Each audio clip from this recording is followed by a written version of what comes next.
নৌ পরিবহন উপদেষ্টা অবসরপ্রাপ্ত brigadier general M Sakhawat Hossain বলেছেন, আন্তর্জাতিক মহলের দৃষ্টি এখন চট্টগ্রাম বন্দরের দিকে।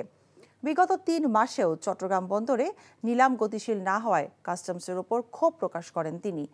আর আগামী ফেব্রুয়ারির মধ্যে বন্দরের কার্যক্রম স্বাভাবিক করার নির্দেশ দেন নৌ পরিবহন উপদেষ্টা।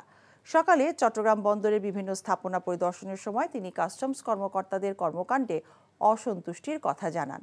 চট্টগ্রাম বন্দরকে গতিশীল এবং আধুনিকায়ন করতে সরকারের পক্ষ থেকে সব ধরনের ব্যবস্থা নেওয়া হচ্ছে উল্লেখ করে নৌ উপদেষ্টা বলেন, বন্দরের নিলাম গতিশীল করে বন্দরের ইয়ার্ড খালি করার ওপর জোর দেওয়া হয়েছে।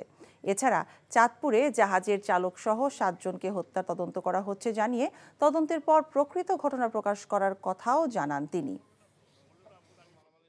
এনবিআর বলছে কিছু তারা অকশন করেছে, আমি তো দেখলাম না, এখনও শেড রয়ে গেছে। আজকে বা কালকের মধ্যে বসে একটা সলিড ডিসিশন নিয়ে এটা ক্যান্সেল হয়ে যাবে।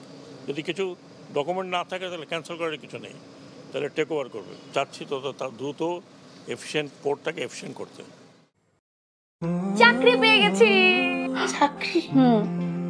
আপনার কোনো কমন সেন্স নেই? আপনি একটা মানুষের বাসায় ঢুকে পড়ছেন কিভাবে? বাসায় প্রবেশের কি নিষেধ আছে নাকি? এই অসময়ে ছাদে আসার কারণ কি? নতুন করে কারো প্রেমে পড়লেন নাকি? আমি আকাশ দেখছিলাম, আকাশ দেখতে দেখতে হারিয়ে গেলাম, হঠাৎ করে আপনি আসলেন।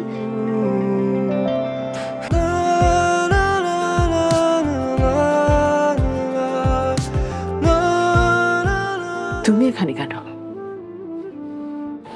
আমার অনুমতি নিয়ে এখানে আসা উচিত ছিল তোমার। মা, এই ছবিটা কার? আমার ম্যাডাম এই ছবিটা দেখে প্রতিদিন কাঁদে কেন মা? এই মেয়েটা কি সব কথা বলছে? মারিয়া, তোমার কি হয়েছে? আজ এত বছর পর কি শাস্তি দিব আপনাকে বলেন তো?